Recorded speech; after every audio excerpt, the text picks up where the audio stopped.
Hello everyone. तो guys आज हम स्टार्ट करने वाले हैं क्लास 11th का chapter breathing and exchange of gases.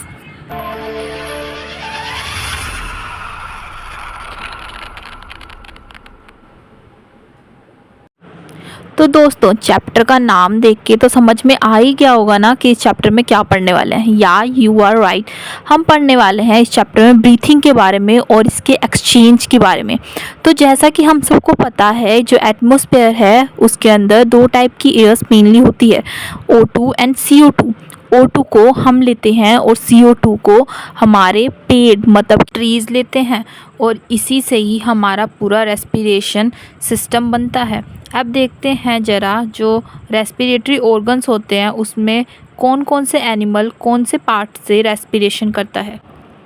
Lower vertebrates sponge, सीलंट्रेटा, flats बोम डिफ्यूजन्स करते हैं। Earthworm moist cuticle insect network of tubes, arthropoda Mollusca gills से करते हैं। अब बात करते हैं वर्टिब्रेट्स की।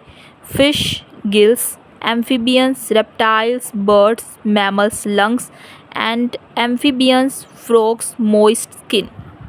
Human respiratory system nostril, pharynx, larynx, also known as sound box, trachea, last lungs, left lung and right lungs. Now we discuss about the lungs.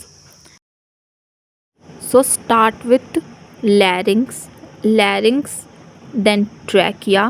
Trachea is straight tube externally up to the mid thoracic cavity, which divided into the level of fifth thoracic vertebrae into right and left primary bronchi. Each bronchi undergo repeat division to form the secondary and tertiary bronchi and bronchioles, then alveoli duct, last alveoli.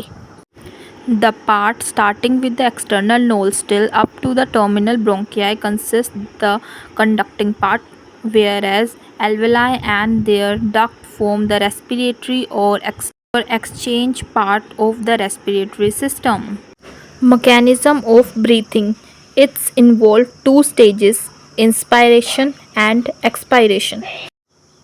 Inspiration, lungs के अंदर negative pressure होता है with respect to atmospheric pressure, जिसकी वजह से air बाहर से अंदर आती है और मसल कॉन्ट्रैक्शन होती है, जिसके अंदर दो मसल्स आती है, diaphragm and internal intercostal muscle. Diaphragm से लंग्स का वॉल्यूम थोरैसिक चैम्बर में एंटीरियर पोस्टीरियर एक्सिस में इंक्रीज होता है, एंड इंटरनल इंटरकोस्टल मसल से डोर्सल वेंट्रल एक्सिस में लंग्स का वॉल्यूम इंक्रीज होता है। इसका सेम उल्टा एक्सपायरेशन में होता है। लंग्स के बाहर नेगेटिव प्रेशर होता है with respect to atmospheric pressure, जिससे प्रेशर अंदर से बाहर आता है और लंग्स का वॉल्यूम डिक्रीज हो जाता है, और इसी प्रोसेस में CO2 बॉडी से बाहर और O2 बॉडी के अंदर आती है। अगर हमें स्ट्रेंथ को बढ़ाना है तो उसके लिए एक एडिशनल मसल्स होती है जो ब्रीथिंग की स्ट्रेंथ को इंक्रीज़ करती है, वो है एब्डोमेन। ऑन एन एवरेज एक हेल्थी ह्यूमन बीइंग की ब्रीथिंग रेट 12 to 16 टाइम पर मिनट होती है। स्पायरोमीटर एक इंस्ट्रूमेंट होता है जो एस्टिमेट करता है हमारे रेस्पिरेटरी वॉल्यूम को।